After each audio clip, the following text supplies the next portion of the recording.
Vamos con la quinta sesión del Club de Lectura Virtual del libro de clima de Greta Thunberg. Ya vimos en la anterior sesión, nos pegamos una buena pechada de consecuencias de qué estaba pasando en nuestro planeta, cómo estaba cambiando el clima. Vimos 12 capítulos y hoy nos vamos a pegar otra pequeña maratón con otros 12 capítulos que nos hablan de consecuencias distintas que tienen relación en cómo está cambiando el clima. Bueno, pues como siempre, yo lo que había hecho era, bueno, aquí os ponía los capítulos que íbamos a ver, del 2.13 al 2.24, y finalizábamos esta segunda parte del libro. Vamos a ir comentando en cada uno de los capítulos qué preguntas o qué reflexiones os planteaba, y luego vamos a ver, como decía antes, que han contestado, bueno, aquí está Saúl, Nacho, Pardinilla y luego también estaba por aquí Pepe Sanchís. Así que nada, vamos a ir comentando. Vamos a ir comentando la jugada. Empezamos con los microplásticos. Los microplásticos, un tema que así a priori como que mucha gente diría, pues ¿qué relación puede tener esto con el cambio climático? Bueno, pues con el cambio climático tiene relación prácticamente todo lo que nos rodea, ¿no? Ahora veremos. Microplástico es un tema que además es mainstream, como dicen ahora los modernos. Y en nuestro canal pues lo hemos abordado en las últimas semanas en muchas sesiones comentando la actualidad ambiental, ¿no? Porque cada vez son más estudios los que hablan de que se encuentran microplásticos en todas partes, en todos los tipos de ecosistemas, en el agua del mar, en la alta montaña, en la atmósfera, en todas partes. Cuando hay estudios médicos también aparece en la orina, en la sangre, en los propios tejidos de los órganos, en un montón de sitios, ¿no? Entonces, en el capítulo 2.13 analizamos qué está pasando con los microplásticos en el planeta, especialmente en los océanos. Hemos comentado en el repaso semanal de noticias en muchas ocasiones en Plan Planeta que cada vez más estudios nos sorprenden con nuevos hallazgos de microplásticos. No solo en cualquier parte del planeta, alta montaña, polos, fondos oceánicos, atmósfera, también en los seres vivos, incluidos nosotros. Están en nuestra orina, en nuestra sangre, en nuestros tejidos. Más allá de las consecuencias en nuestra salud, también pueden suponer desequilibrios que agudicen el problema del cambio climático. Y la pregunta que os planteaba es si te habías parado a pensar que los microplásticos también podrían ser un agravante para el cambio climático. Vale, vamos a ver qué ha contestado por aquí. Bueno, aquí Saúl... Creo que es uno de los principales puntos de la acción climática la lucha contra el abuso del plástico, los plásticos de un solo uso y de manera muy importante contra los microplásticos, ya que ya están dentro de la cadena alimentaria, lo cual es un problema gravísimo, no solo porque pueden acabar con nosotros y causarnos enfermedades, como algunos tipos de cánceres, sino porque algunos animales están muriendo por la ingesta, lo que puede provocar una reacción en cadena que afecte a otras especies que también pueden morir y extinguirse, lo que a su vez causaría un empobrecimiento de los ecosistemas y todo por algo que puede ser incluso inapreciable al ojo humano. Desde luego, da para pensar mucho acerca de ello. Nacho, ¿qué dice de este capítulo? Dice, respecto a lo que provocan los microplásticos, no me ha sorprendido, ya que había leído algo, pero de todos modos resulta más que preocupante. También nos demuestra que todo, absolutamente todo lo que hacemos los humanos está interconectado.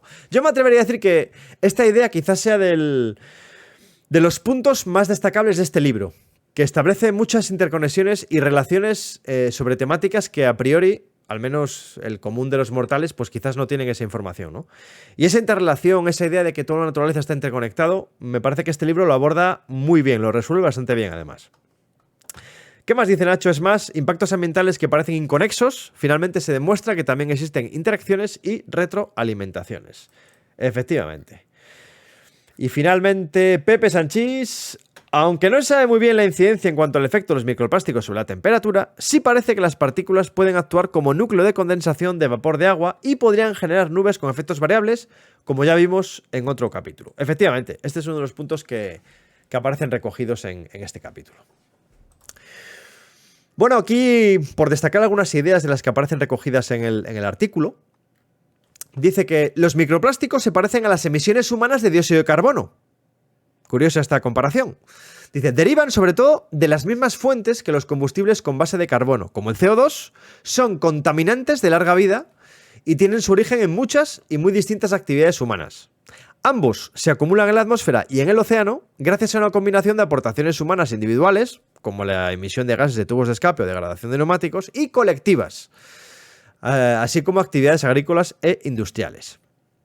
Y ojito a este dato que aparecía ahí, dice, según un cálculo, cada año entra en el mar entre el 15 y el 40% de los residuos plásticos mal gestionados en los países costeros. entre el 15 y el 40% de los residuos plásticos mal gestionados, que esto a nivel global pues son muchos miles de toneladas. La contaminación del mar con plásticos comporta riesgos importantes, algunos son conocidos, sabemos que los plásticos grandes como las bolsas o las redes de pesca pueden llevar a que ballenas, tortugas marinas, aves y otros animales se enreden, se asfixien o sufran inanición, esto lo estamos cansados de verlo en imágenes varias.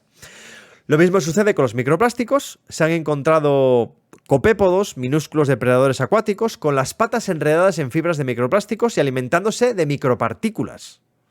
Fijaos, pequeños depredadores alimentándose de micropartículas de plástico.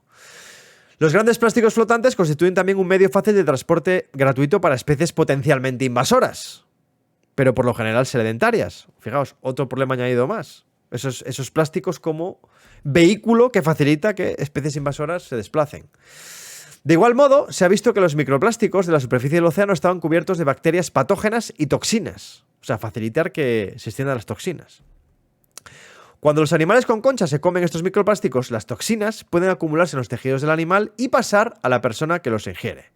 Además, implica un estrés para los animales del fondo marino y los hace menos productivos, lo que puede afectar a la funcionalidad de todo el ecosistema. Fijaos, ¿cuántas cosas estamos viendo que pueden producir los microplásticos, más allá de las consecuencias directas sobre los animales? El océano es una fuente importante de microplásticos atmosféricos, porque las salpicaduras de las olas lanzan partículas de microplásticos al aire, de modo que la contaminación continua del océano con plásticos en las próximas décadas podría ser un riesgo para los compromisos climáticos. Los modelos han demostrado que los microplásticos son en potencia tan perjudiciales para los niveles de oxígeno en el océano como el calentamiento global. El motivo es que los pequeñísimos depredadores que están en la base de la red alimentaria comen microplásticos en lugar de su dieta normal de fitoplancton, lo que influye en el funcionamiento del ecosistema. ¿Cómo os quedáis? Tremendo, Tremendo. A ver qué dice Nacho por aquí. Hoy mismo he escuchado un programa de Planeta Agua de Félix Rodríguez de la Fuente y ya habla de la dispersión de tóxicos en el océano y afecciones a la salud. Brutal y visión en los 70. Desde luego hay por ahí vídeos de Félix Rodríguez de la Fuente hablando de muchas temáticas que hoy están de actualidad. De tema de contaminación tiene varios vídeos y es espectacular. Tema de biodiversidad también tiene algunos que de vez en cuando salen por ahí cortes que parece que, como bien dices, es ser un visionario en los años 70 del siglo XX y lo que tenemos ahora es absolutamente terrorífico. Bueno, pues el capítulo de los microplásticos yo lo destaco porque me sorprendió leerlo y me sorprendió que en tan poquitas páginas la cantidad de ventanas que abre, y ninguna de ellas nos lleva a sitios buenos, he de decir. Sí. El programita este que dices, Nacho, está muy bien. Yo alguno por ahí he visto. Algún capítulo por ahí. Bueno, esto que no pare. Seguimos. 2.14. En este caso, aguas continentales. También tela marinera. Y aquí pongo yo. Cuando estudié de geografía, aquí yo en plan Alfonso con su abuelito, versión de abuelito cebolleta. Cuando estudié de geografía en la universidad me llamó la atención que en una de las clases se nos anunció que el control del agua producía controles bélicos en el mundo. En concreto se puso el ejemplo de los Altos del Golán. Me resultaba extraño entonces concebir este escenario. Desde entonces, numerosos conflictos tienen de fondo como un ingrediente fundamental la lucha por el control del agua. Y con la agudización de la crisis climática es previsible que este problema empeore debido a la extensión de las sequías y a la sobreexplotación de recursos, superándose el pico de agua, el punto en que extraer más agua del entorno es imposible física, económica o ambientalmente. En España no somos ajenos a conflictos internos por la disponibilidad de agua y como ejemplo el trasvase Tajo Segura pues puede ser representativo. Y yo os preguntaba, ¿cómo crees que el cambio climático nos va a afectar en nuestro país en relación con la gestión y disponibilidad de recursos hídricos en los próximos 30 años? Esto es una locura. Lo que se nos viene con el agua. Y en la península ibérica, pues con más motivo. Esta semana he visto, por ejemplo, en el telediario, en embalses en Córdoba, están, en unos bajos mínimos históricos tremendos. Vale, 2.14. Recuerdo haber leído estos conflictos en un libro muy recomendable llamado Prisioneros de la Geografía, en el que Tim Marshall trata cómo la geografía afecta al desarrollo y relaciones de los países. Creo que si hoy en día ya vemos conflictos por el agua, especialmente en Oriente Medio y Próximo y en África subsahariana, dado que son países pobres donde el agua es un bien muy preciado y escaso. E incluso en nuestro país se ve el problema con las conferencias hidrográficas y las comunidades autónomas. Al final este problema, viendo que el calor será mayor, se agravará y nadie, y mucho menos en Occidente, va a regalar una gota de agua, lo que es lo mismo, no va a renunciar a nada de lo que ya tiene. Bueno, esto es... problema que tenemos. Nacho, que nos dice Nacho por aquí. El tema del agua es uno de los grandes temas, aquí en mayúsculas, efectivamente. Yo creo que en España, muy español esta frase que dices ahora, solo nos acordamos de Santa Bárbara cuando llueve. Con esto es lo mismo. Se habla de sequía y de problemas de abastecimiento humano y para otros usos cuando saltan las alarmas. Una vez que llegan las lluvias se deja de hablar del tema. El problema es que la escasez de agua va a ser cada vez mayor y afectará a todas las regiones, también a las cantábricas. Desde luego que sí. En Francia hay un ministerio del futuro. En España seguimos afrontando el futuro con medidas del pasado. Efectivamente. Pepe Sanchís, por aquí a ver qué dice. Vivimos en una zona del planeta en la que la amenaza de desertización ya va ascendiendo. El sur de España se encuentra con problemas de suministro de agua que se ha visto agravado por la sobreexplotación ligada al boom turístico. Esto ya está trayendo consigo enfrentamientos territoriales como el trasvase Tajo Segura, pero también el norte húmedo está experimentando graves sequías. La política forestal ha favorecido la plantación de especies de crecimiento rápido como el eucalipto que desecan el suelo, lo que conlleva también a la pérdida de humedad. O sea que lo que cabe esperar para los próximos 30 años es más de esto. Como dicen aquí, lo mismo pero más fuerte. ¿Qué vas a tocar? Lo mismo pero más fuerte. Pues eso. Justo ahora en la 4 el anuncio de AENA. Sí, están invirtiendo fuerte con el Saúl. En el 95, dice Rafa, ya dijeron que podía haber guerras por el agua. Pues sí, guerras ha habido, hay y habrá. Vamos a ver destacar alguna idea de lo que hemos visto. Con el incremento de las temperaturas, aumenta la evaporación del agua de los suelos y las plantas, lo que lleva más agua hacia la atmósfera y provoca precipitaciones más intensas en algunos lugares y un agravamiento de la sequía en otros lugares. La nieve de las montañas, una de las principales fuentes de agua para miles de millones de personas, cae en forma de lluvia o se funde antes de lo habitual, lo que conduce a que las inundaciones empeoren y a que se reduzca la disponibilidad de agua en los periodos cálidos. El ascenso del nivel del mar impulsa el agua salada hacia los acuíferos de agua dulce cercanos a la costa, lo que los convierte en no potables. El calentamiento y la desaparición de ríos daña las pesquerías y otros ecosistemas acuáticos. Todo buenas noticias. Y bueno, cada vez más zonas están más cerca del pico de agua que decíamos antes en la introducción, ese punto en el que extraer más agua del entorno es imposible, bien sea físicamente, bien sea económicamente o bien sea ambientalmente para mantener caudales ecológicos o lo que sea, ¿no?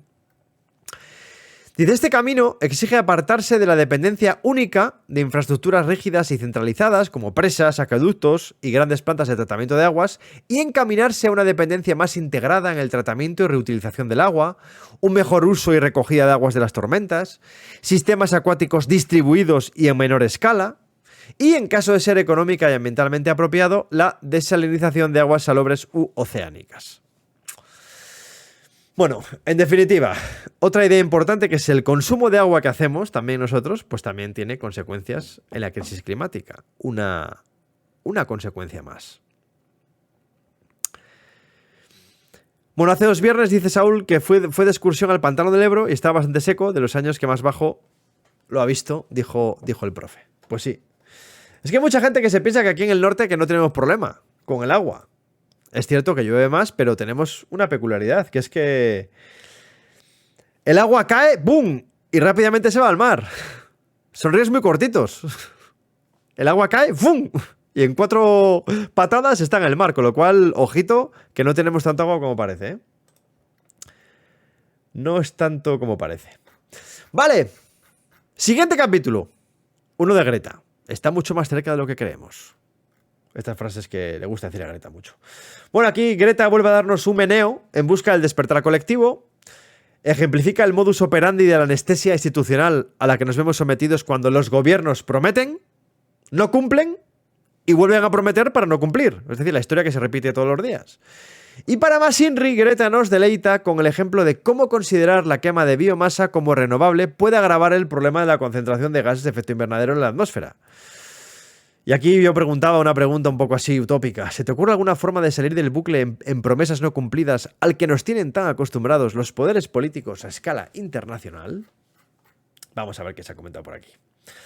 Dice Saúl, para mí es muy difícil que si nada cambie en la clase política pueda cambiar algo, porque incluso los que se enfundan en la capa de lo verde hacen poco o nada.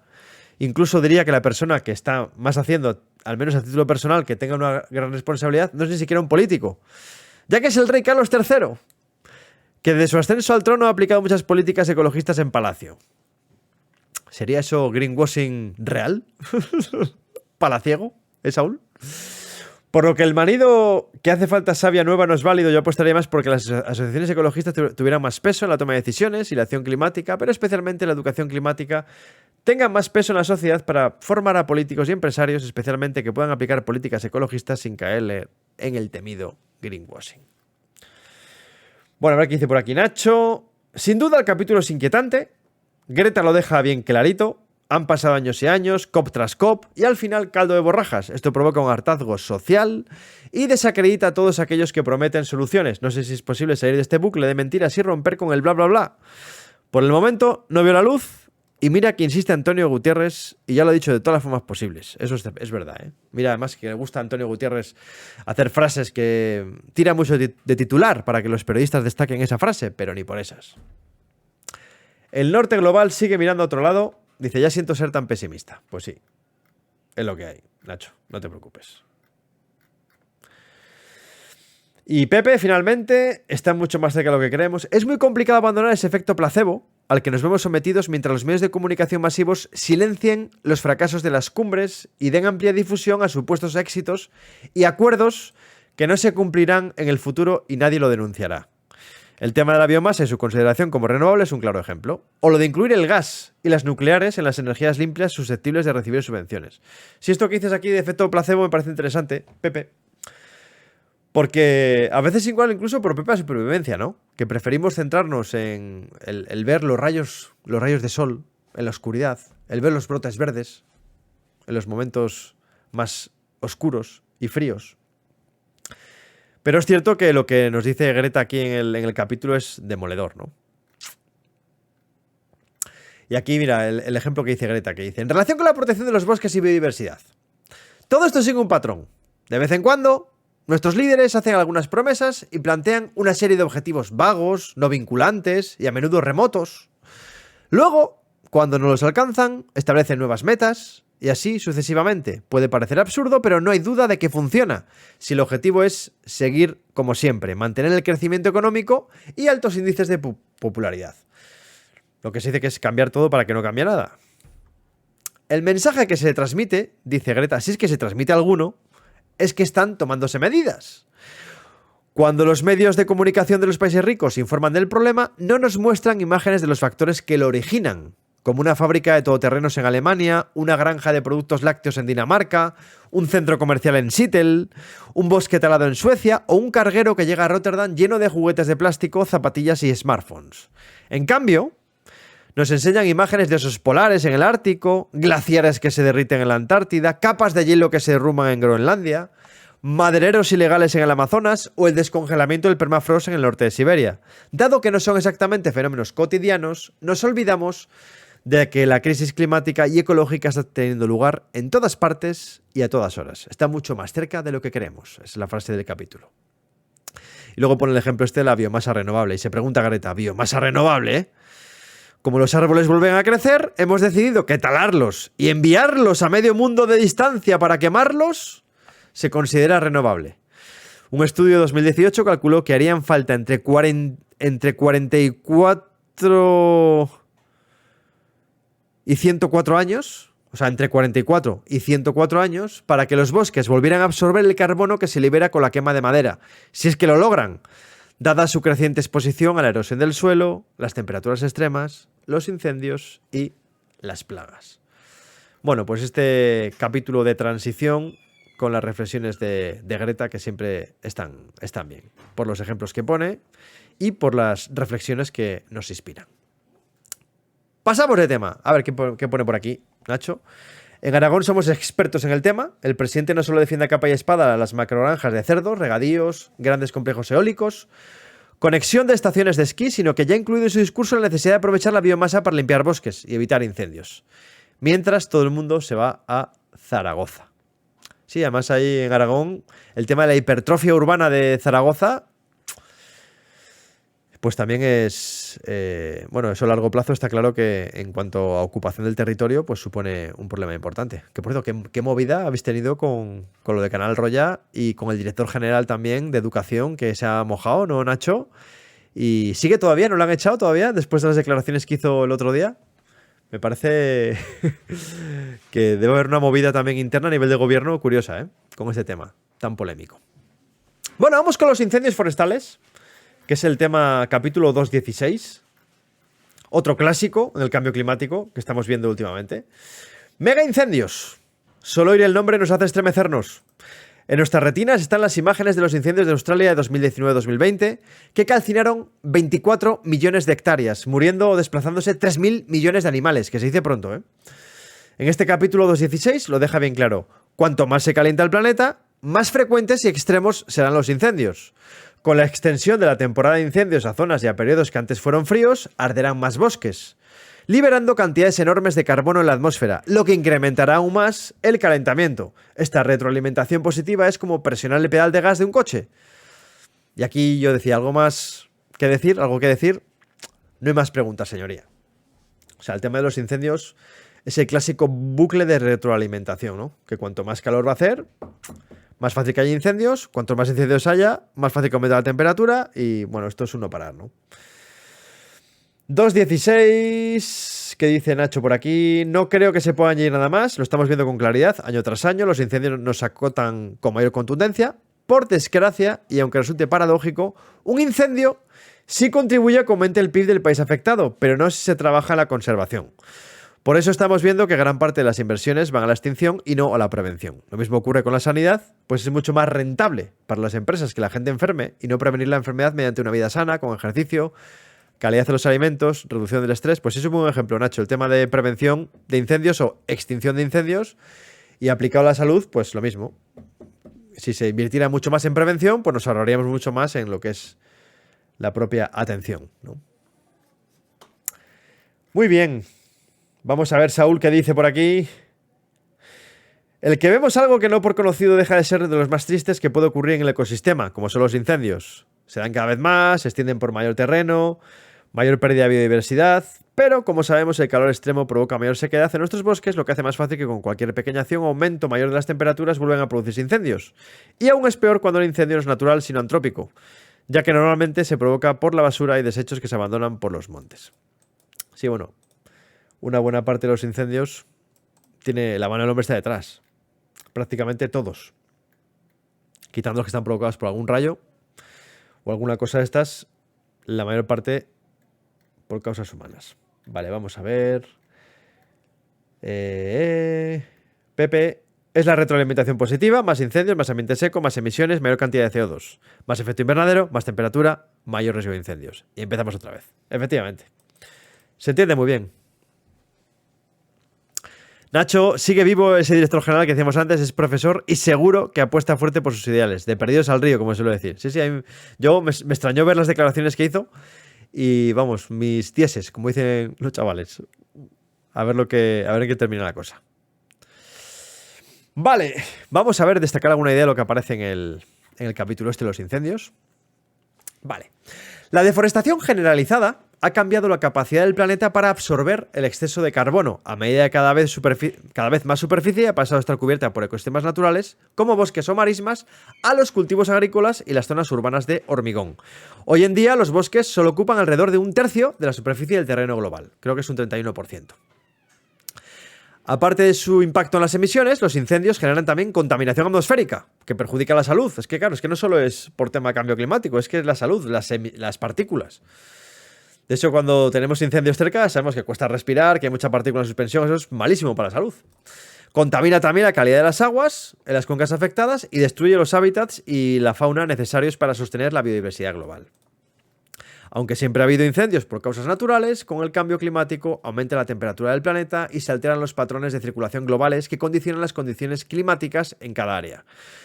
Por ello, los incendios se producen en un contexto de temperaturas más altas y de una pluviosidad más errática en estaciones menos definidas.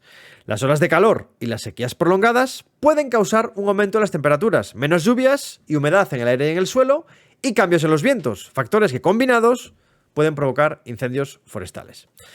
El aumento de la frecuencia y gravedad del tiempo atmosférico proclive a los incendios se ha observado en muchos lugares, en especial desde 1970. Según investigaciones recientes, ya se ha manifestado una influencia humana en las condiciones meteorológicas propicias para el fuego por encima de la variabilidad natural en casi una cuarta parte del mundo, incluidos lugares como el Mediterráneo y el Amazonas.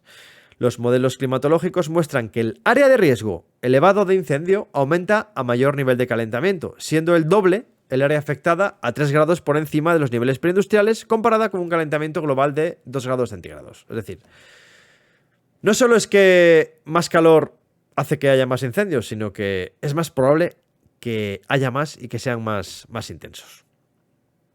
El calentamiento global ya ha generado temporadas de incendios más extremas y largas y fuegos que se extienden a zonas que históricamente no se consideraban propensas a ellos. En particular, eso pasa en los meses más cálidos del verano, pero el calentamiento pronunciado en algunas áreas ha comportado una prolongación de la temporada de incendios que ahora son posibles todo el año, en especial durante sequías graves. Bueno, otro clásico, incendios forestales. Otro tic que ponemos. Bueno, estos temas que no se nos olvide luego ponerlos en el esquemita de temas que tenemos que abordar en la cuñadopedia de cambio climático, ¿eh? Que no se nos pase. Evidentemente no podremos profundizar en todos ellos porque si no tenemos que escribir una enciclopedia, más que un pequeño documento divulgativo. Pero sí que mencionarlo, eso por supuesto. Vamos a ver, siguiente capítulo. 17. Amazonas.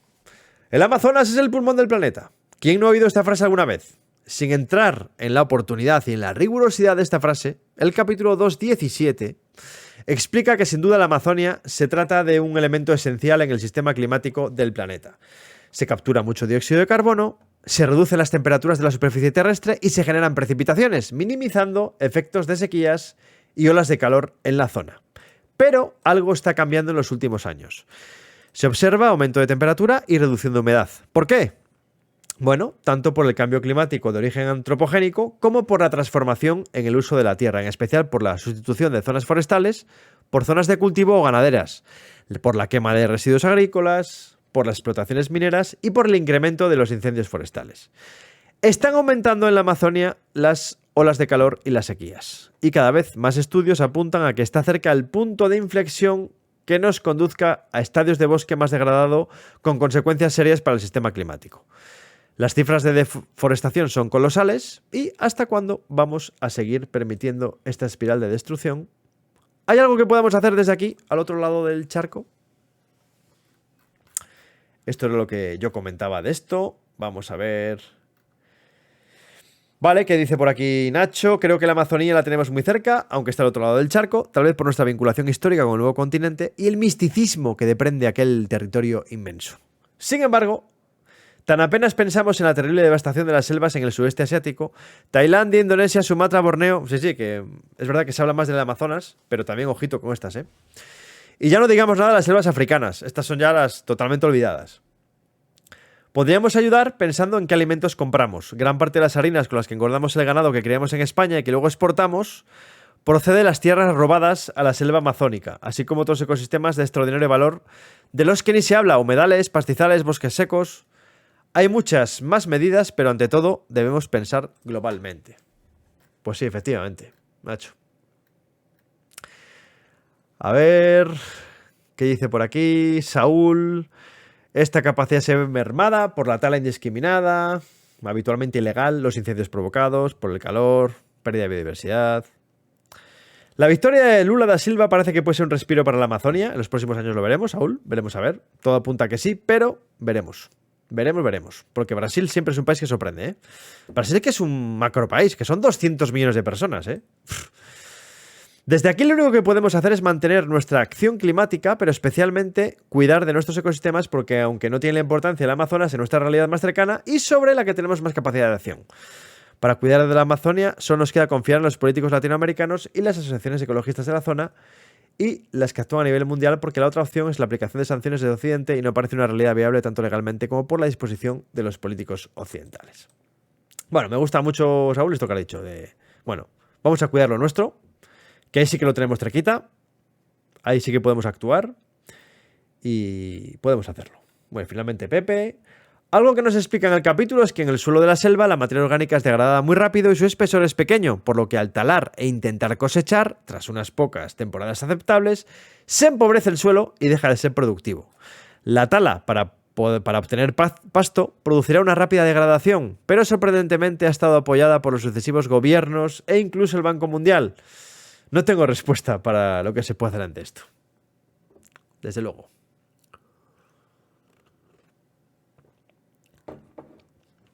A ver qué dice por aquí Saúl. Por el chat. Aún está muy extendida la creencia entre ganaderos de que las quemas son lo mejor para regenerar el monte. Y luego se va de las manos. Pero como es un sector importante, cierto partido militar y del gobierno de esta comunidad se calla y no sigo que me calento. Bueno, el tema de los incendios, Saúl, es un tema muy complejo que podemos dedicar un día a un monográfico, ¿eh? Porque y luego más Cantabria, o sea, la zona norte en general, pues tiene sus peculiaridades. Se habla de la alternativa de insectos para alimentación animal no humana, lo cual liberaría cierta tierra dedicada a la alimentación de ganado. Sí, el tabú ese de la alimentación de proteínas con insectos que está llegando y yo creo que en los próximos años va a pegar más fuerte, Dani, porque es un tema cultural, evidentemente. Que hay gente, no, que yo no como grillos, yo no como cosas con 6 patas. Bueno, veremos. Bueno, incendios forestales. Vamos a ver alguna cosilla que haya por aquí. La Amazonia. Vale. La cuenca del Amazonas, algunos datos interesantes que aparecen en este capítulo, abarca la mayor superficie de pluviselva del mundo, casi 6 millones de kilómetros cuadrados. 6 millones, que, bueno, para que veamos un poco orden de magnitud, es 12 veces la superficie de España. Se trata de un elemento esencial del sistema climático de nuestro planeta y desempeña un papel fundamental en los ciclos de agua globales y en la regulación de la variabilidad climática. Bueno, acordaos que los puntos de inflexión climáticos a nivel global, pues el tema de la Amazonía era uno de ellos. Se calcula que por efecto de la selva amazónica, cada año se elimina un 16% del dióxido de carbono de la atmósfera mediante la fotosíntesis, lo que ayuda a almacenar entre 150.000 y 200.000 millones de toneladas de carbono en el suelo y la vegetación. Es que son cifras totalmente... Esto es como la extensión del universo que se nos escapa. Pues esto pasa un poco lo mismo con la Amazonía y su implicación en el clima del planeta. Y asimismo, mediante la evapotranspiración, que es la captación y liberación de agua a la atmósfera por parte de la selva, funciona como un gigantesco acondicionador de aire, reduciendo las temperaturas de la superficie terrestre y generando precipitaciones. Esta refrigeración, de hasta 5 grados en zonas boscosas, es esencial para minimizar los efectos de las sequías y las olas de calor estacionales en la zona. Aproximadamente el 17% de la selva amazónica ha sido deforestado para uso humano. Esa cifra está muy vinculada con la construcción de carreteras. De hecho, el 95% de la deforestación tiene lugar a 5,5 kilómetros a ambos lados de las carreteras. Y al menos un 17% de los bosques se ha degradado por la tala selectiva, la recolección de madera para combustible y los daños por incendios y viento. Prevemos que la Amazonía, y aquí es donde está el verdadero problema, podría transformarse en una sabana degradada o un bosque secundario degradado con menos especies y un dosel arbóreo más abierto, no tan cerrado, entre 2050 y 2070. Transformación que afectaría al 60-70% de la pluviselva. Si la selva alcanzase este punto de inflexión, más de 200.000 millones de toneladas de carbono podrían liberarse a la atmósfera, lo que haría esencialmente imposible alcanzar el objetivo del Acuerdo de París de limitar el calentamiento global a 1,5 grados sobre la época preindustrial, que ya hemos hablado aquí millones de veces.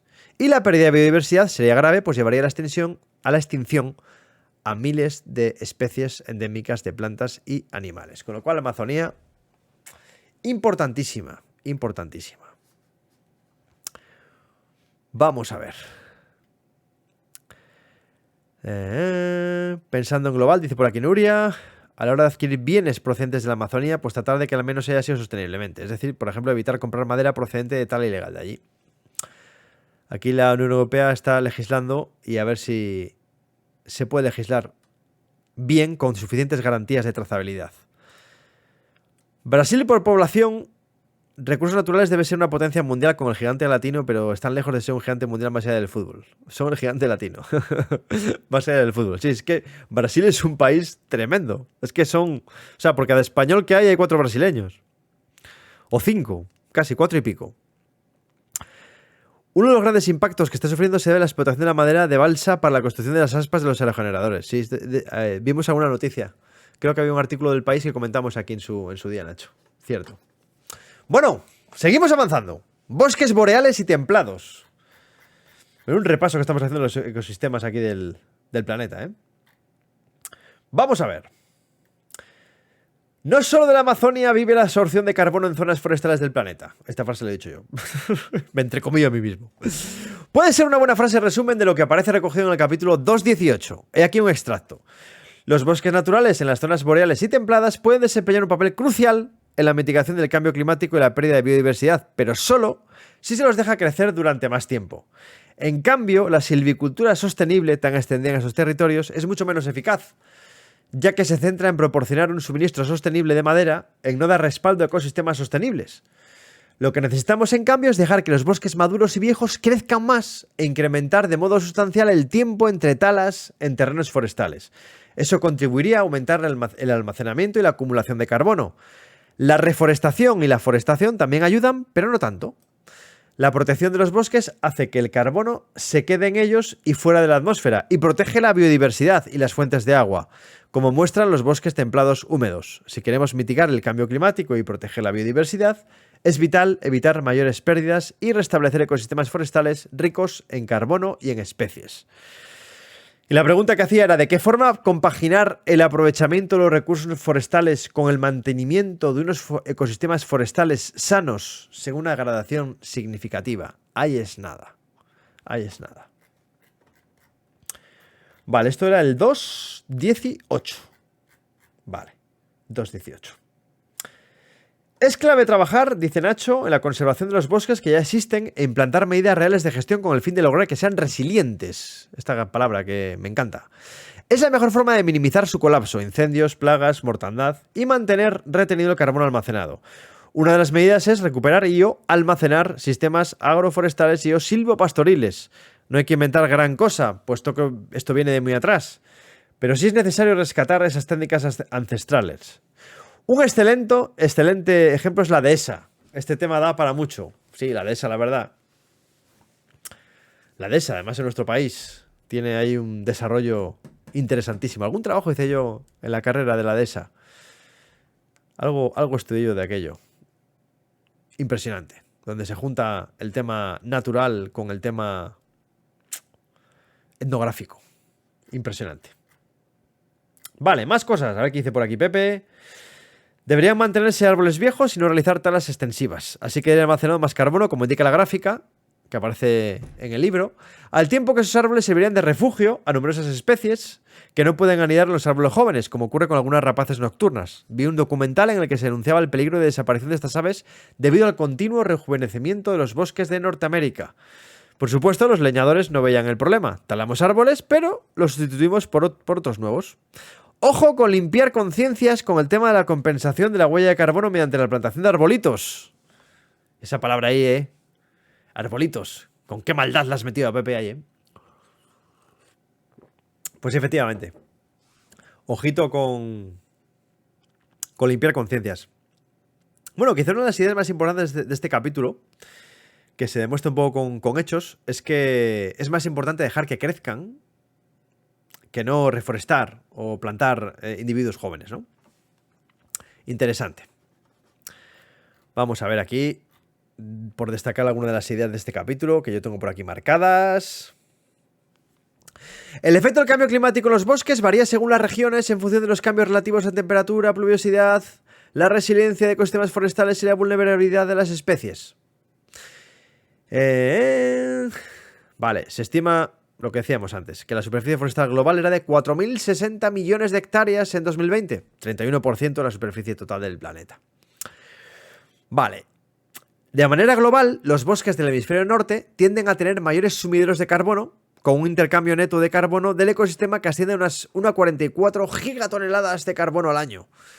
El potencial de mitigación de las soluciones de gestión de bosques naturales en los bosques boreales y templados combinados se ha calculado en unas 8,3 gigatoneladas en 2100. O sea que el potencial que tiene de mitigación los bosques en estas zonas, pues es tremendo. Dice, lo preocupante es que ya se han alcanzado puntos de inflexión en bosques ricos en carbono de todo el mundo, convirtiéndolos, algunos de ellos, de sumideros en fuentes.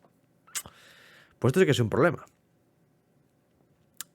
Vale, entonces aquí la idea, lo que hemos destacado antes, que estos bosques de zonas boreales y templadas pueden desempeñar un papel crucial en la mitigación del cambio climático y la pérdida de biodiversidad, pero solo si se los deja crecer durante más tiempo. Es decir, hay que mantenerlos más tiempo creciendo. Esos bosques maduros, creciendo más tiempo.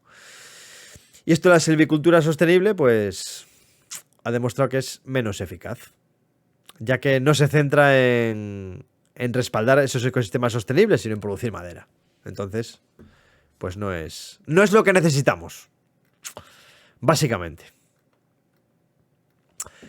La protección de los bosques hace que el carbono se quede en ellos y fuera de la atmósfera, y protege la biodiversidad y las fuentes de agua.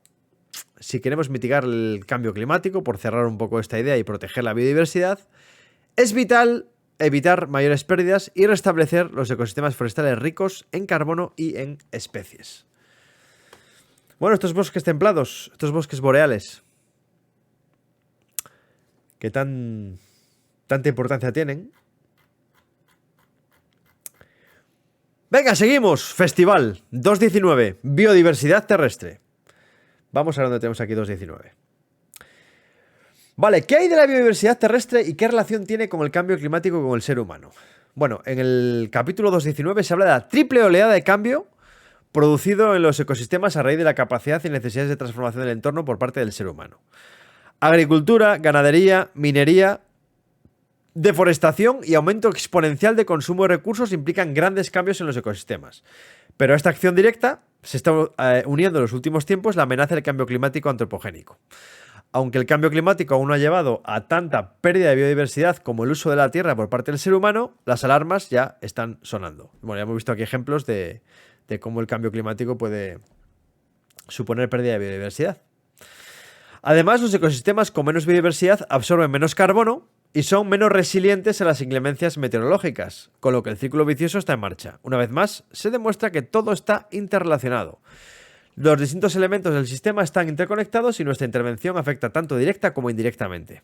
¿Habrá una cuarta oleada de cambio? ¿Será mejor o peor que las anteriores?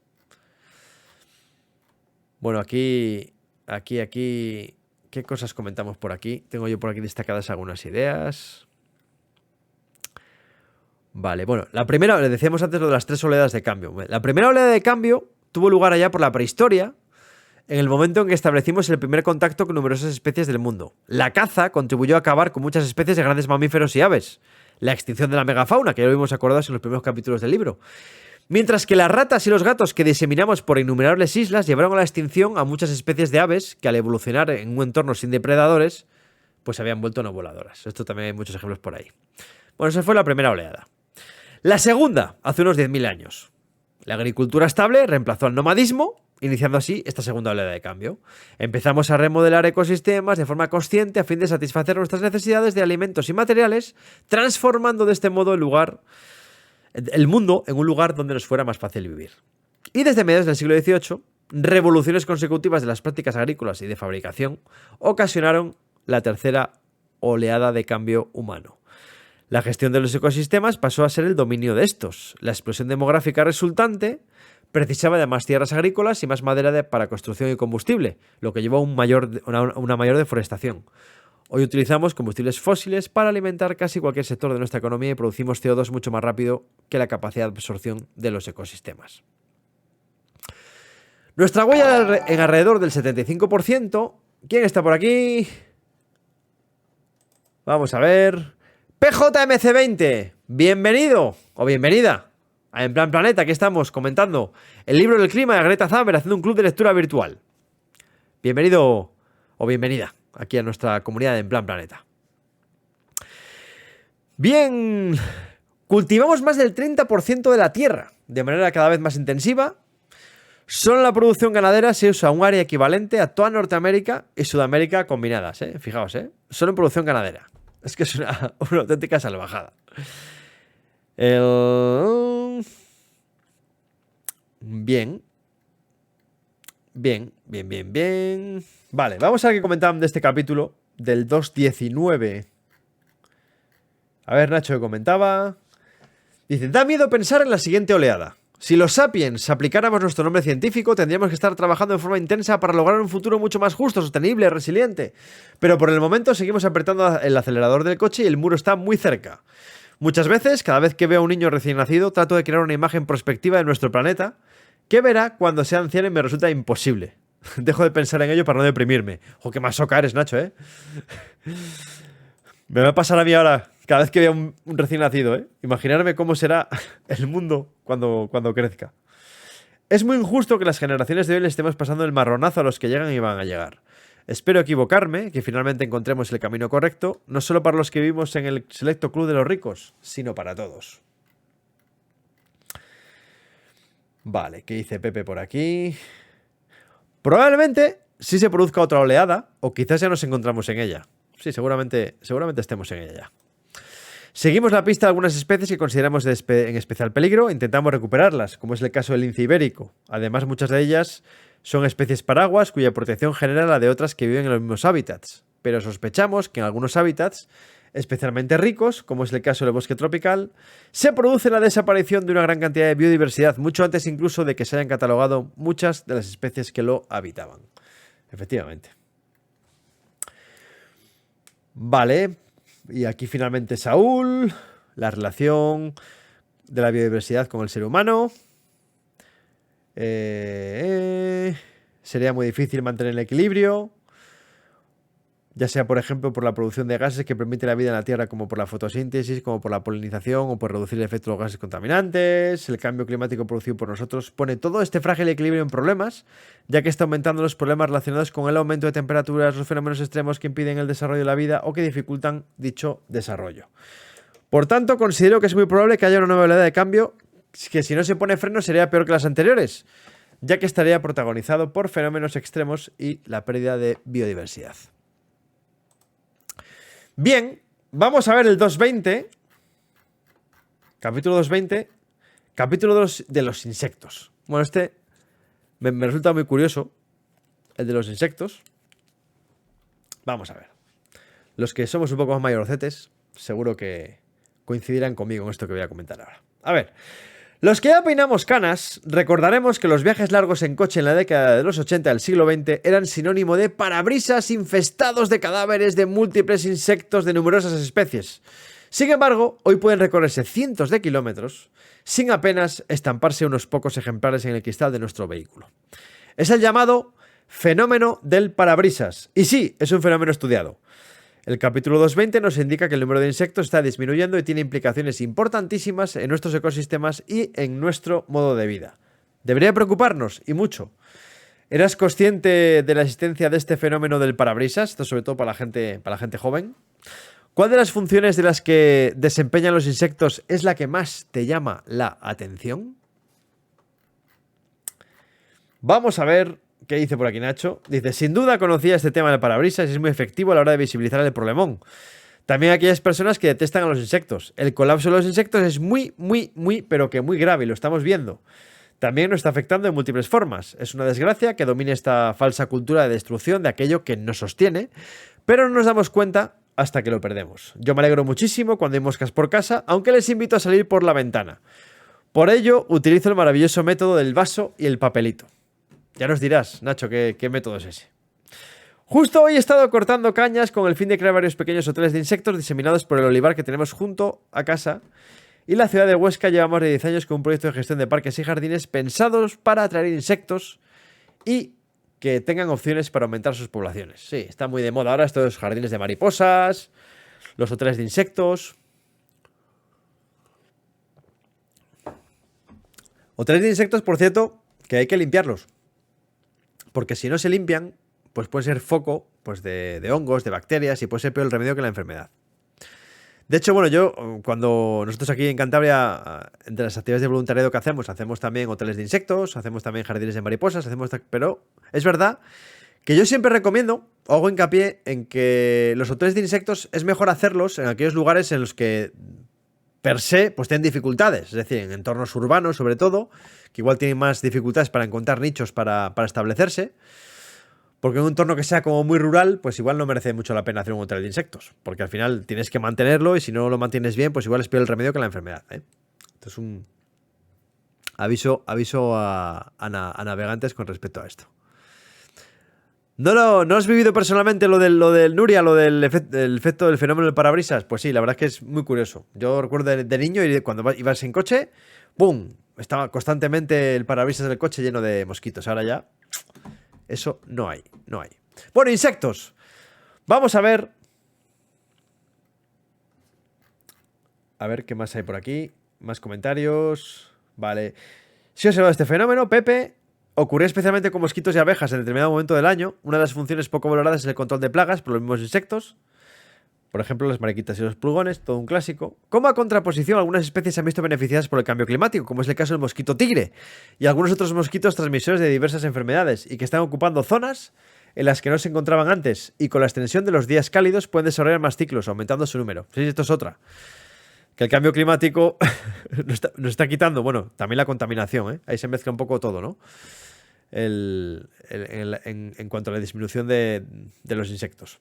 Pero, sin embargo, otros, que son justo los que no queremos, pues tienen extensión. Es curioso. Lombrices para compost, Rafa, ¿tenéis? Bueno, pues bien. Pues bien. Poco a poco. Bueno, y finalmente Saúl, claro, Saúl es el más jovencillo y por eso dice que desconocía el fenómeno del parabrisas. Dice, aunque es cierto que si viajas por la autovía no acabas con tantos insectos como si viajas por nacional.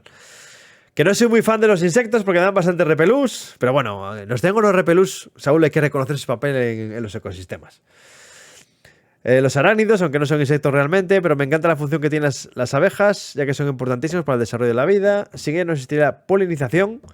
Es verdad que tienen mucha fama las abejas, pero en realidad hay tantos insectos que son muy importantes para la polinización. Permite la reproducción de las plantas, vital, sigue existiendo oxígeno, efectivamente. Los escarabajos, que son los súper exitosos animales. Bueno, vamos a ver aquí algunos datos del capítulo de los insectos. Vale. Los insectos constituyen el grueso de la vida en la Tierra. Más de 2/3 de los 1,5 millones de especies conocidas son insectos. Son el alimento de muchos animales mayores. También son importantes agentes biológicos de control de las plagas, recicladores de todo tipo de materia orgánica, de cadáveres a excrementos, hojas y troncos de árbol y ayudan a mantener la buena salud del suelo. La mayoría de las especies de plantas silvestres dependen de ellos para que las polinicen, igual que las 3/4 partes de las plantas cultivadas. Sin insectos, nuestro mundo se detendría, no podría funcionar. Dados los numerosos papeles esenciales que cumplen, debería preocuparnos que muchas de las especies de insectos disminuyan con rapidez. Es preocupante que las pruebas de estas mermas de población sean aún tan fragmentarias, y pone el ejemplo este artículo de que casi todos los estudios que hay de disminución de insectos se refieren a Europa y Norteamérica. En muchas zonas del mundo pues no hay información. Por extrapolación se calcula que sea algo extendido, pero bueno, falta mucha información realmente. Causas, bueno, ya hemos hablado muchas de ellas. Destrucción de ecosistemas, contaminación con productos químicos e industriales o agrícolas, plaguicidas, fertilizantes y también efectos del cambio climático. Dificultades para adaptarse a condiciones de temperatura y humedad, en fin. Y aquí, cuando los climas cambiaban en el pasado, lo hacían poquito a poco. Entonces las poblaciones de seres vivos silvestres eran mucho mayores y ocupaban vastas áreas de hábitat intacto. Estas poblaciones se desplazaban con facilidad hacia los polos si el clima se calentaba y volvían cuando se enfriaba. Hoy, la mayoría subsisten en un número sumamente reducido y ocupan pequeños fragmentos de hábitat superviviente.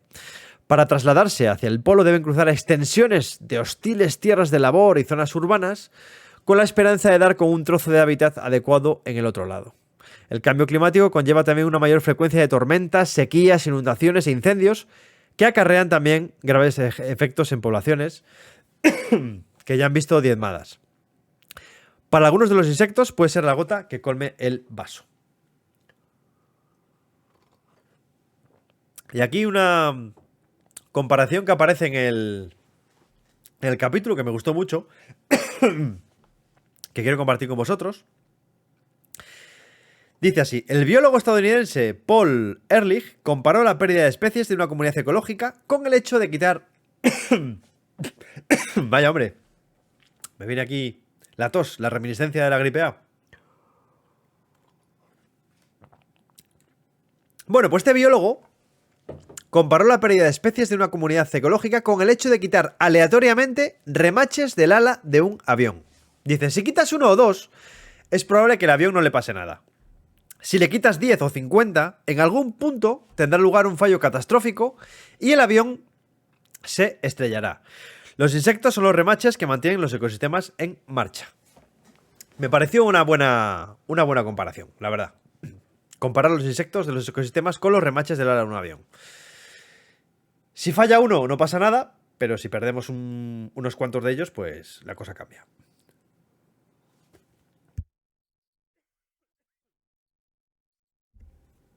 Vamos a ver.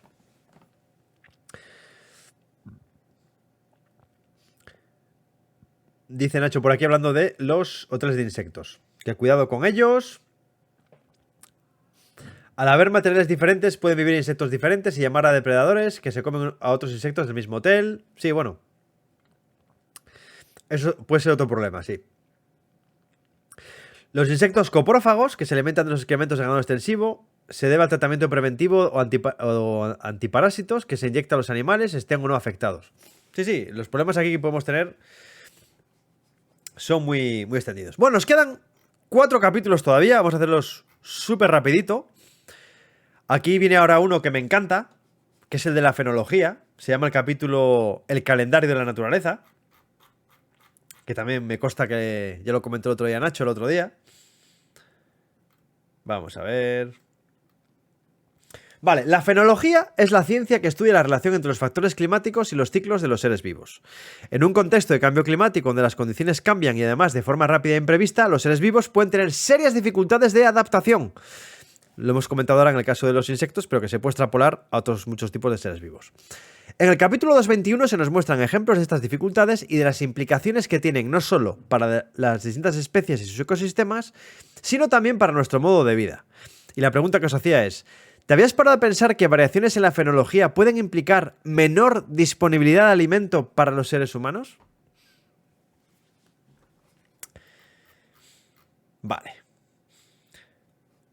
Vale, estos días está pasando en nuestras narices, comenta Nacho por aquí. Los almendros, en esta zona de Guara donde vivo, empezaron a activarse en Navidad e incluso para Reyes ya se vio alguna flor. Luego se detuvo su actividad, pues llegó bastante frío en enero y gran parte en febrero. Pero el aumento de las temperaturas de la tercera semana de febrero provocó su florecimiento. Las flores no sabían que esta semana pasada y en la que estamos iba a venir mucho frío, por tanto, la flor ya se está marchitando y ni un solo insecto polinizador ha visitado sus flores. Cuando dentro de unos días sí lleguen las temperaturas propias del momento, la florada ya habrá pasado. Los insectos buscarán las flores y no las encontrarán.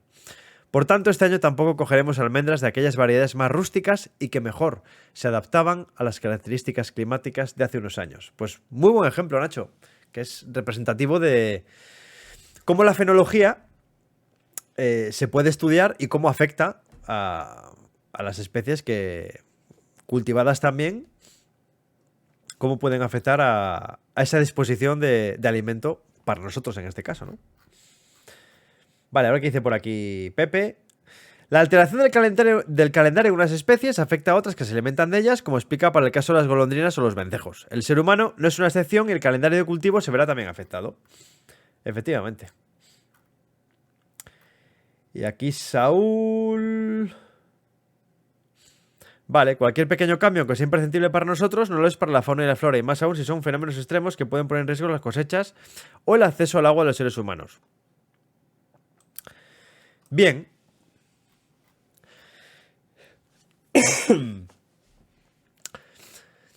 Pues efectivamente. Básicamente lo que nos dice aquí el artículo este es que si el ritmo de calentamiento es demasiado rápido, que es lo que está pasando ahora con el cambio climático, pues quizá las especies no puedan reaccionar a tiempo, no puedan adaptarse o no puedan desplazarse. Y también, otra vez, la idea de que todo está interrelacionado. Las plantas dependen de los polinizadores, y de las aves migratorias, de los insectos, de los frutos. Ay, ya me disculpáis, que me está viniendo la tos ahora de una forma. Bueno, falsas primaveras en climas templados. Con fenómenos de calentamiento extremo en invierno, pues pueden resultar devastadoras para las plantas y sus polinizadores, que se activan por las temperaturas primaverales cálidas. Otro ejemplo más. Si los animales que hibernan salen de sus guaridas demasiado pronto debido al tiempo cálido, quizá hallen los alimentos y las fuentes de agua recubiertos de nieve y de hielo y no se puedan alimentar. Las aves migratorias, como la golondrina común, tal vez lleguen demasiado tarde para explotar por completo la abundancia estacional de insectos que interpretan como señales de condiciones ambientales. Y bueno, todas estas discordancias fenológicas pueden alterar los sistemas agrícolas que dependen de los polinizadores y amenazar aún más la supervivencia de innumerables especies que ya han sufrido el impacto de cambios causados por la humanidad. En fin, la fenología. Bueno, en muchas plantas se da un ejemplo clásico, dice también el capítulo. En primavera crecen hojas nuevas, a lo que suele seguir la floración. Al final del verano producen frutos. Y por último, en otoño, las hojas cambian de color y caen. En los mamíferos, los cambios fenológicos pueden variar. Por ejemplo, hay especies que hibernan en los meses fríos y otras mudan de pelaje para adaptarse al entorno. Debido a la regularidad de estos sucesos estacionales, la fenología se describe a veces como el calendario de la naturaleza. Es un momento importante, pues permite sincronizar la reproducción y evitar que los eventos extremos meteorológicos más desfavorables coincidan con etapas que sean claves en el ciclo vital. Por ejemplo, como puede ser alimentar a las crías cuando el alimento escasea en invierno. Bueno, la fenología y la adaptación de los seres vivos a esos calendarios que, si el tiempo se vuelve loco o cambia muy rápido, pues hace que no se puedan adaptar y que pues tenga consecuencias en su viabilidad como especie para las generaciones futuras. Justo está pasando ahora, dice Nacho. El calor ha llegado esta semana. Lo que escribí fue la semana pasada, por lo que se ha cumplido. Este domingo ya da más de 20 grados. Sí, viene tremendo Finalizando el invierno, empezando la primavera. Un clásico de la bibliografía naturalista, Calendario de la Naturaleza, de Joaquín Araujo. Efectivamente, Nacho. Gracias por la recomendación. Bueno, aquí tenemos los tres últimos capítulos, vamos a verlo muy rapidito, que son los del suelo, el permafrost y escenarios de calentamiento de 1,5 grados, 2 y 4. Bueno, el suelo, ese gran olvidado. Bueno, vamos a ver aquí qué habíamos comentado por aquí. Vamos a comentar los tres seguidos, rápidamente. El suelo. Vale, el suelo. Un factor muchas veces olvidado, decía yo aquí, pero que sin duda es un elemento clave. Un reservorio fundamental de carbono que con el cambio climático puede llegar a experimentar un bucle de retroalimentación. Más temperatura implica más actividad de microorganismos en el suelo. Más actividad de microorganismos implica más emisiones de CO2 a la atmósfera. Más emisiones de CO2 a la atmósfera implica aumento de temperaturas en el planeta, que retroalimenta todo el proceso. Eso sin hablar del peligro que implica la descongelación del permafrost, que supondría la emisión de una ingente cantidad de gases de efecto invernadero. La conclusión, la misma que en muchos de los capítulos de esta parte del libro, hay que reducir de forma urgente la emisión de gases de efecto invernadero de origen antropogénico. Bueno, el suelo es quizás uno de los aspectos menos estudiados en general y que más implicaciones tiene, ¿no? Luego el permafrost, pues pasa un poco 3/4 partes de lo mismo. Permafrost, mezcla de suelo, sedimento, turba antigua, rocas, hielo y materia orgánica que permanece congelada todo el año y que se halla en la tierra y bajo el agua. Los primeros metros de la masa ártica albergan la mitad del carbono de todos los suelos del mundo, más o menos el doble del que contiene la atmósfera en forma de CO2, y 200 veces más de metano. Y aquí decía, con esta frase extraída del capítulo 23 queda claro que el permafrost tiene entidad suficiente en relación con el cambio climático como para que le prestemos la atención que merece. Y luego finalizamos este maratón de consecuencias del cambio climático en el planeta con escenarios en función de distintos niveles de calentamiento en el planeta. El capítulo 224 nos ilustra cómo muchos fenómenos de meteorología extrema seguirán empeorando. Sequías, lluvias torrenciales, calor extremo. Bueno, el planeta puede convertirse en un lugar inhóspito e inhabitable para el ser humano. ¿Es lo que queremos? Pues seguramente no. Bueno, vamos a ver, por finalizar, lo que han comentado aquí tanto Nacho como Pepe como Saúl. Y finalizamos. Bueno, si poco se habla de los insectos y lo mal que lo están pasando, ¿qué decir del suelo? Que para la gran mayoría es aquello que pisamos. Está sucio, crecen malas hierbas, fumigamos, abonamos con productos químicos, asfaltamos, urbanizamos. El suelo y sus inmensos valores es simplemente invisible y así nos va. Es muy, muy preocupante la situación que estamos viviendo y más en los países mediterráneos. Efectivamente. Permafrost. Las noticias se quedan que ha encontrado un precioso bebé de mamut, cierto, cada 2x3. Y además ahora con la descongelación del permafrost, pues cada vez surgen más noticias de estas. Gracias a que se funde el suelo helado. Como sociedad estamos a años luz de tomar una conciencia al respecto, se ve muy lejano, como pueden ser los pingüinos o osos polares. Bueno, poco a poco el mensaje va calando, aunque no tanto en los grandes medios de comunicación no especializados como los telediarios. Y finalmente el artículo 224, el capítulo este.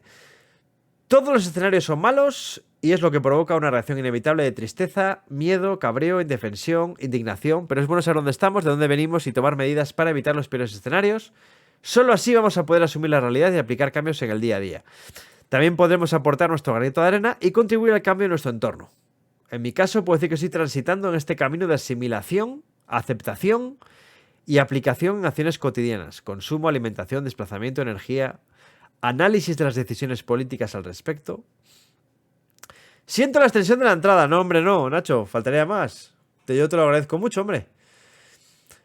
Tras la lectura de los capítulos, espero que las reflexiones sean de utilidad e interés. Siempre, además, los ejemplos que pones siempre son muy acercados al día a día y con ejemplos concretos, con lo cual está fenomenal, Nacho.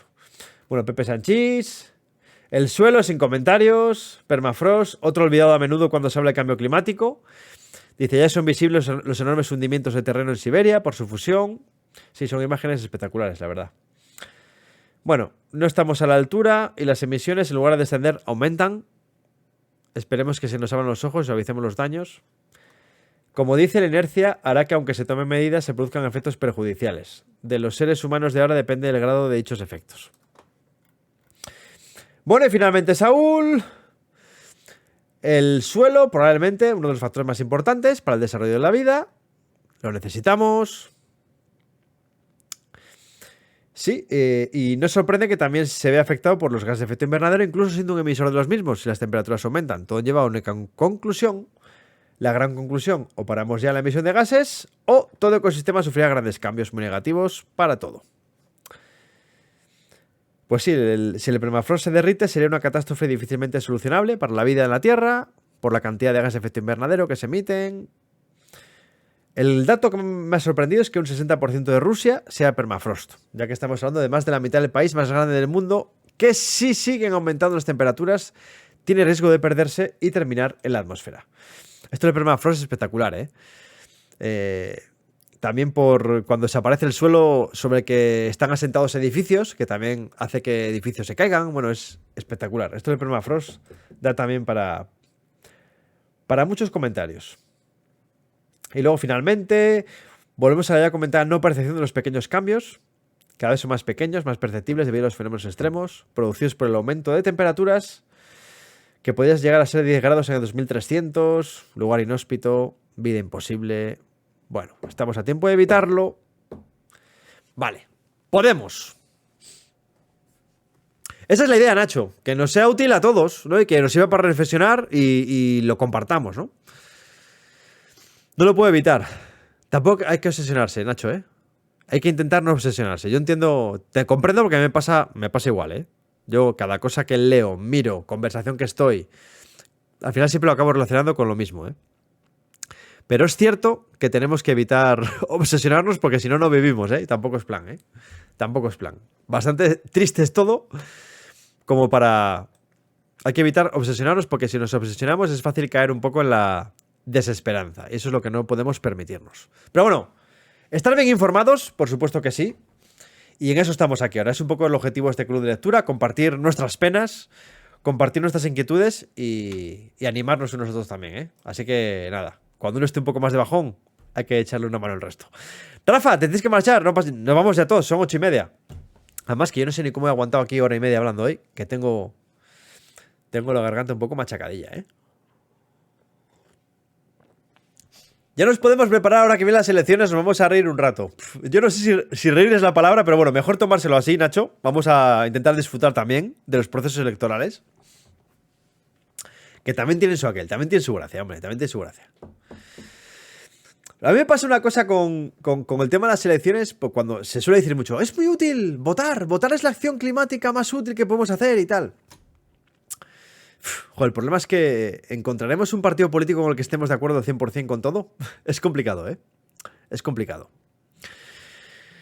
Recuperemos la utopía como herramienta para pensar en futuros posibles por los que debemos luchar. Ahí, Nacho, Dani, ahí está, es esa frase. Yo plenamente de acuerdo. Más uno, esa es la idea.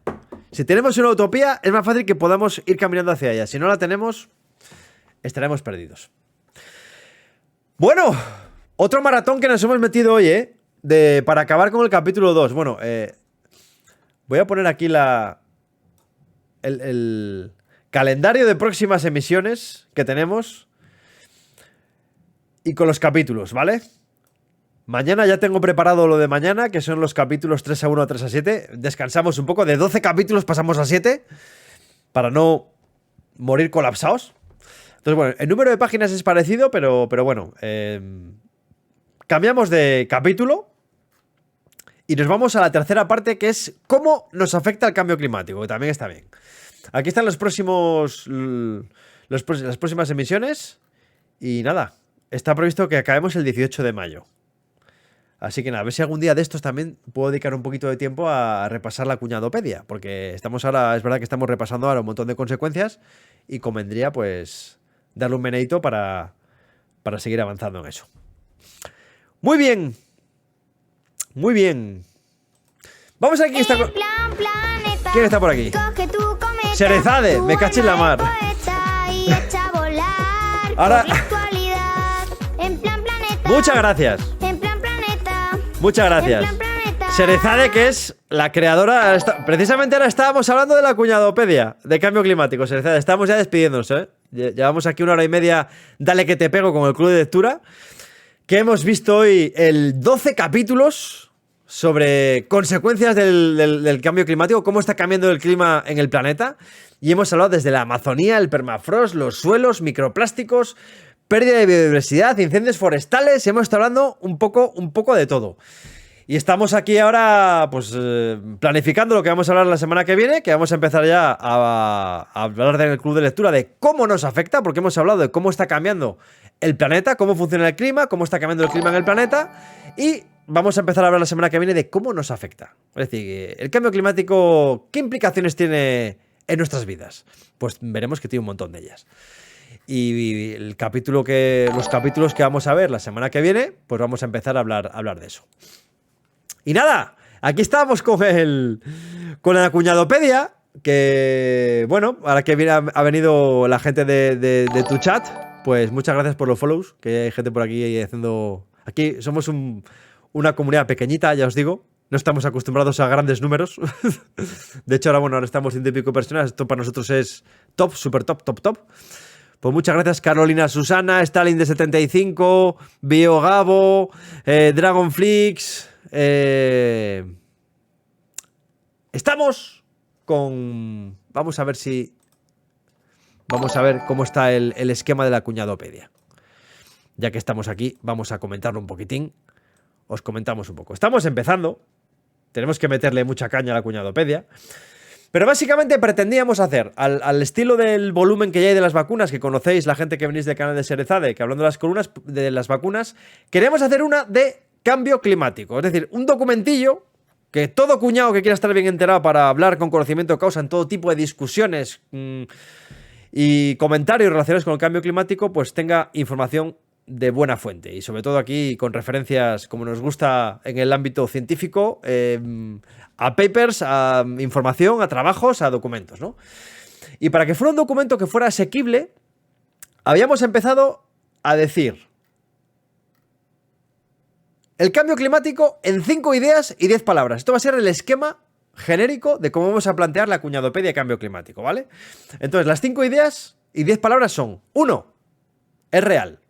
El cambio climático es real. Y luego ahí demostraremos por qué es real, por qué está pasando. Segunda idea, somos nosotros. el ser humano es el responsable de este cambio climático. Y explicaremos por qué. Tenemos pruebas, tenemos evidencias de que esto no es que esté pasando por casualidad o porque tocaba. No, no. Somos nosotros los responsables y tenemos pruebas de ello. Tercera idea.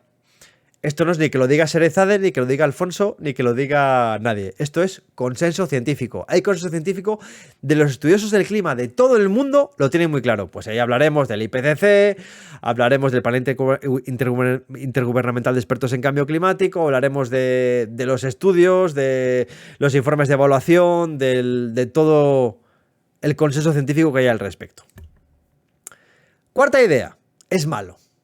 El cambio climático es malo.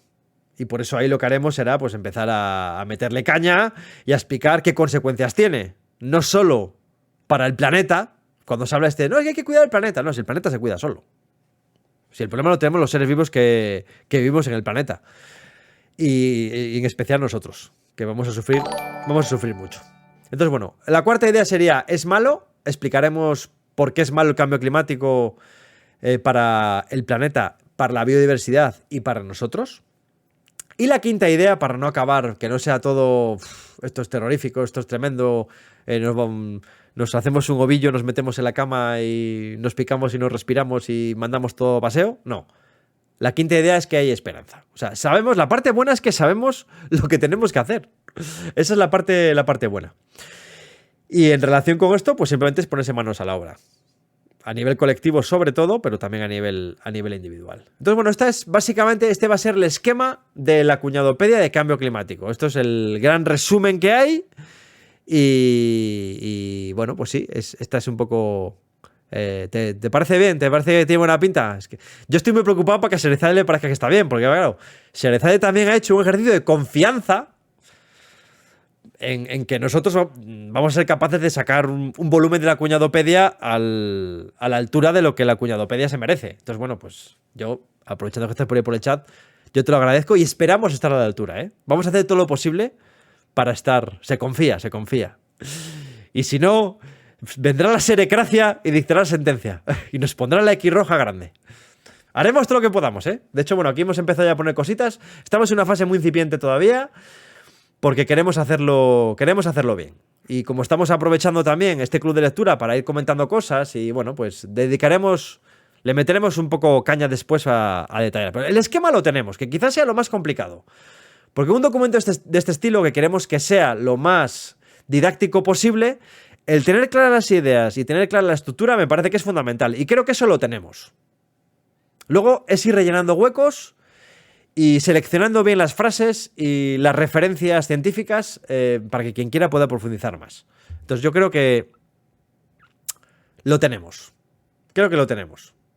Nos va a llevar muchas horas, pero yo tengo ganas de meterme con ello a tope. Como digo, el esquema lo tenemos. Con la información que estamos sacando de este club de lectura y de todo el tiempo que llevamos semana a semana comentando la actualidad ambiental durante los últimos 2 años prácticamente. También tenemos mucho bagaje colectivo en la comunidad. Así que aquí estamos con ello.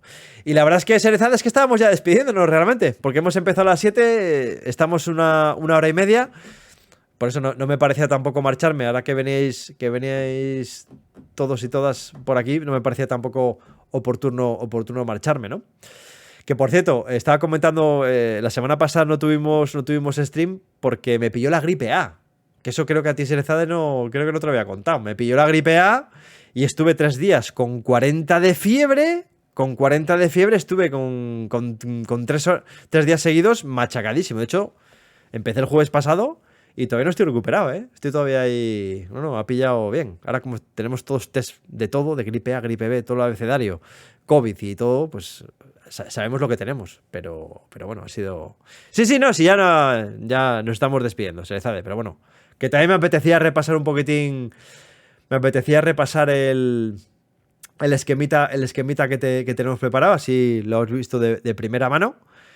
Y nada, que las próximas semanas iremos rellenando huecos o teniendo toda la información y luego ya hablaremos de cómo le damos el diseño, el formato final para que sea lo más atractivo posible. Así que nada, bueno, pues muchísimas gracias a Saúl, Nuria, supermoderadores del canal, Gracias a los habituales, a los que habéis comentado, porque aquí en el club de lectura que tenemos, también tenemos aquí en la página web, todas las semanas publicamos comentarios de los capítulos que vamos a leer y damos opción de que la gente ponga aquí en la página web, en planplaneta.es, pues que ponga comentarios. Aquí, bueno, hay gente que ha puesto por aquí comentarios a los capítulos que hemos puesto. Mañana publicaré en la página web, invitaré a reflexiones de los capítulos que trataremos la semana que viene. Y nada, os invito tanto a participar en el directo de la semana que viene aquí el jueves a las 7 como todos los jueves. O si no podéis conectaros en directo, pues también os invito a que pongáis vuestros comentarios aquí en la página web y los comentaremos también aquí en el directo de la semana que viene. Así que nada, Nacho y demás gente del chat que habéis estado por aquí, muchísimas gracias por este rato de charleta ambiental, que se agradece un montón, de compartir estas inquietudes y de compartir el tiempo que nos ha tocado vivir. Y nada, el cambio climático da mucho juego, Hombre, Pepe Sánchez, nos cuidaremos. Espero la semana que viene estar mejor de la garganta y estar más recuperado. Bueno, vamos a ver quién está conectado por aquí. Vamos a ver a quién le podemos hacer una raid. Vamos a hacer una raid a Jersey Owen. Vamos a hacer una raid a Laura, que tiene también un canal de literatura, de club de lectura también, hace un montón de cosas chulas. Jersey Owen. Vamos a hacerle una raid. Vamos para allá. Muy bien, y muchísimas gracias a la gente que se ha venido al canal de Serezade por compartir este ratito. Hemos podido explicaros lo que estamos haciendo con el club de lectura. Y nada. Vamos a despedirnos con la canción que tenemos aquí. Aquí tenemos canción, ¿eh? Tenemos canción aquí en el canal de En Plan Planeta. Vamos a ver, ponemos la versión cortita y nos despedimos hasta el jueves que viene. Vamos para allá. En Plan Planeta, coge tu cometa, tu alma de poeta y echa a volar por la actualidad. En Plan Planeta, Hey, hey. en Plan Planeta, Hey, hey. en Plan Planeta. Lo dicho, muchas gracias y el jueves que viene más y mejor. ¡Hasta pronto!